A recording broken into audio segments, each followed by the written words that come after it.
With a statement that we have to mend our ways and or suffer the consequences, and that the Philippines is blackmailing China, would you offer to talk to somebody who slammed your country that way? Of course not.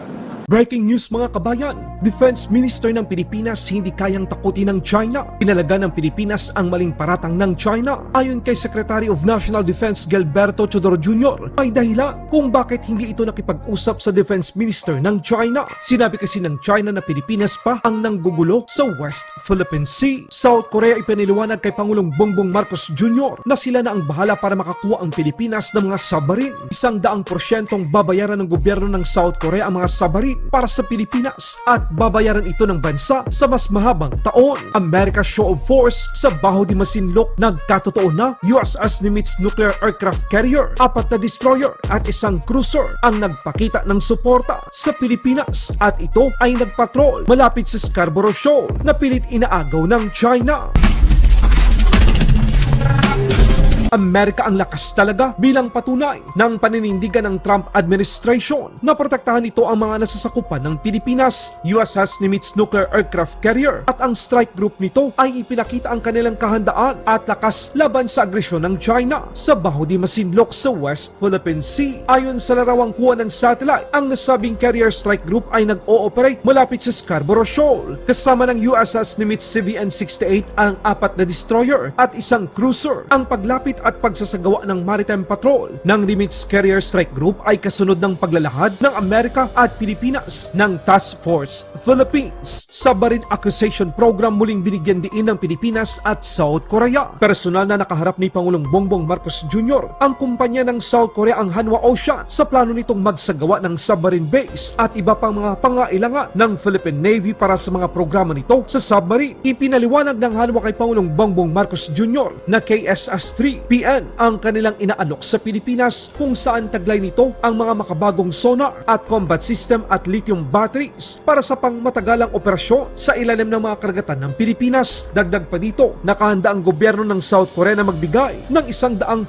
suporta sa pinansyal sa pagbili ng KSS-3 PN submarine para patunayan na seryoso ang Republic of Korea na tulungan ang Pilipinas para sa kauna-unahang submarine nito. Ang KS-3 Batch 1 submarine ay may habang 83.5 meter. Kaya nitong patakbuhin ng 50 crew at may bilis na 20 knots. Meron itong 6 na torpedo tubes para sa anti-submarine at anti-ship capabilities. Formal na inaalok din ng Hanwha Ocean ang pagtatayo ng tinatawag na Local Maintenance, Repair and Overhaul o MRO Center sa Pilipinas. Nakahanda din ang Hanwha na sanayin ang mga miyembro ng hukbong dagat ng Pilipinas na maging operators, tagapanatili at mamahala gamit ang advanced na mga simulators at mga sistema. In short mga kabayan, parang ito ay transfer of know-how na rin. Mahalaga ang mga submarine para sa Pilipinas bilang deterrence laban sa pangharas at illegal na pagpasok ng mga barko ng China sa mga karagatan na sakop ng exclusive economic zone ng Pilipinas. Sa ibang balita naman, Department of National Defense Gibo Chodoro Jr. nanindigan kung bakit hindi nagkaroon ng pag-uusap ang Defense Minister ng Pilipinas at China. Hindi nagustuhan ni Department of National Defense Gibo Chodoro Jr. ang maling pagbintang ng China sa Pilipinas. But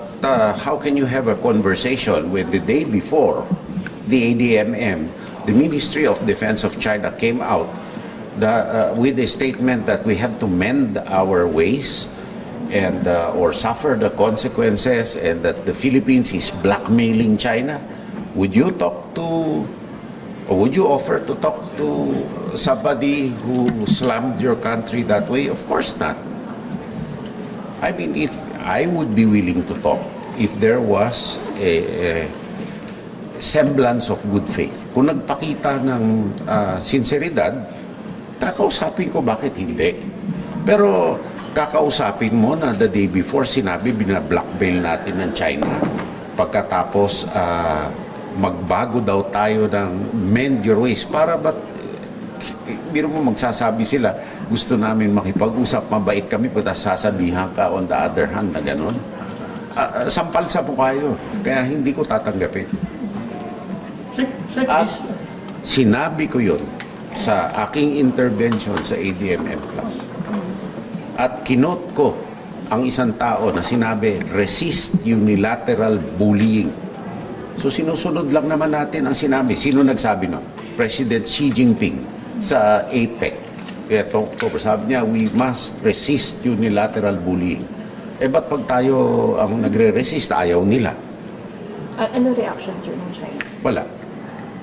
Sir, this is the Hindi ready yung script sir, this is the SOGPA that the Philippines signed with another Yes. country. No? But we're still seeing a lot of incidents involving the Chinese in the West, in the South China Sea. Do you think, are these alliances having an impact on Oh, Chinese definitely. aggression? Definitely, it has an impact because and it serves also to unearth, to put to light what are true intentions of China. It is not Pacific at all. Peace-loving, pagkatapos ganun ang gagawin. Yan ang katunayan na dapat makita ng ating mga tao.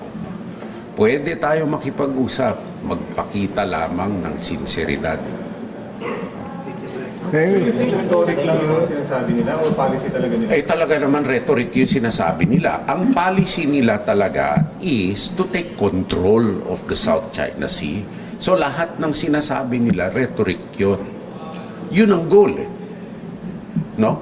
Kasi ang world trade, kontrolado yun. Yung critical underwater infrastructure na tumatawid dyan. Napaka-importante. Nakikialam din sila hanggang sa Baltics, hanggang sa Australia at saka New Zealand, hanggang sa Pacific Islands, hanggang sa South America. So, sino ang hegemonic? Sino ang gustong magpalapad ng kanilang poder sa mundo? China. Okay lang sa atin yun. Huwag lang tayo pakialaman. Ang hinihingi natin, umalis sila sa West Philippine Sea. 800 kilometers magmula sa kanila yon. Sa atin, yung Bajo de Masinloc is 124 lang. Oh,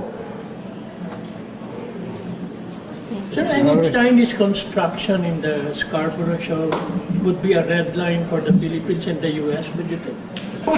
I mean, if you treat it as an artisanal fishing ground, sumunod tayo sa arbitral award, artisanal fishing ground, wala ni isang, within the EEZ of the Philippines, wala ni isang bansa na pwedeng mag-exclude na kung sino doon. So, violation ng international law yun. Kung anong gagawin natin, of course, there will be a proper response.